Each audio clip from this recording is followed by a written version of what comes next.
নমস্কাৰ আপোনালোক সকলোকে মোৰ ইউটিউব চেনেল টিচাৰ্ছ কৰ্ণাৰলৈ পুনৰ এবাৰ স্বাগতম জনাইছোঁ।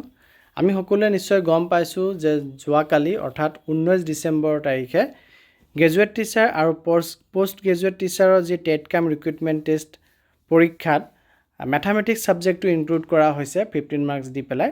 তাৰ বিপক্ষে হাইকোৰ্টত এটি গোচৰ ৰুজু হৈছিলে আৰু এই গোচৰৰ প্ৰথম শুনানি হৈছিলে আৰু তাতে আমাৰ যি গভৰ্ণমেণ্টৰ ফালৰ এডভোকেট আছিলে তেখেতে এদিনৰ সময় বিচাৰিছিলে, তেখেতে দুটামান কেছ লৈ ষ্টাডি কৰিবৰ কাৰণে আৰু এদিনৰ সময় দিছিলে আৰু আজি অৰ্থাৎ 20 ডিচেম্বৰ তাৰিখে তাৰ ফাইনেল জাজমেণ্ট আহে আৰু গোচৰটো ডিছপ'জ কৰি দিয়ে আৰু এই ডিছপ'জ কৰি দিয়াত যি জাজমেণ্ট দিছিলে সেই ক্ষেত্ৰত আমাৰ যোনজন এডভোকেট জেনেৰেল তেখেতৰ ছাবমিশ্যনত জনাইছিল যে পিটিশ্যনত যিদৰে উল্লেখ আছে যে মেথামেটিক্স ছাবজেক্টটো ইনক্লুড কৰিছে আৰু তাৰ কাৰণে মেথামেটিক্সৰ প্ৰিপেৰেশ্যনৰ কাৰণে সময় দিয়া হোৱা নাই বা সময় নাই পোৱা পিটিশ্যনাৰ্ছসকলে, গতিকে অতি কম 15 দিনৰ সময় দিব লাগে আৰু সেই আৰ্জি তেখেতেও স্বীকাৰ কৰিছে যে হয় মেথামেটিক্স ছাবজেক্টটো প্ৰিপেয়াৰ হ'বৰ কাৰণে কিছু সময়ৰ প্ৰয়োজন।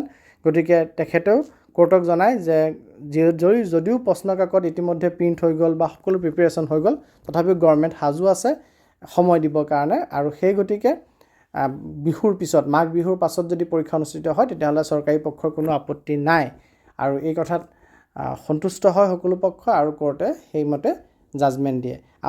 আহক আমি কোৰ্টৰ জাজমেণ্টটো শুনি লওঁ।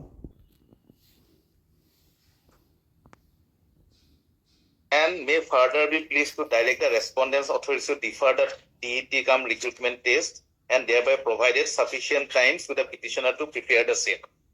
If that be the case, the examination is fixed on 29. Question paper, everything is all set. I do not want to argue on merit now. If they want 15 days more, I am going to consider. That is okay because I do not want to derail also. Yes. But otherwise, situation is no problem immediately after Magh Bihu. only grievance expressed by these few petitioners. So I do not want to. I feel I am in their shoes because if it's mathematics, I need more time for preparation. Others, So it's okay. actually, yesterday the standing council who appeared Yes. actually. I do not want to derail the process, No. but some things are in their favor. Then definitely, Lordship. So that is why I I indicated. will not make any submission. That will So- do, Your Lordship. Then, Consider close it with that direction. Yes. then 15 days. 15 days. So obviously it will go beyond Bihu. In minimum 15 days. Okay. Heard Mr. S. Borthakur.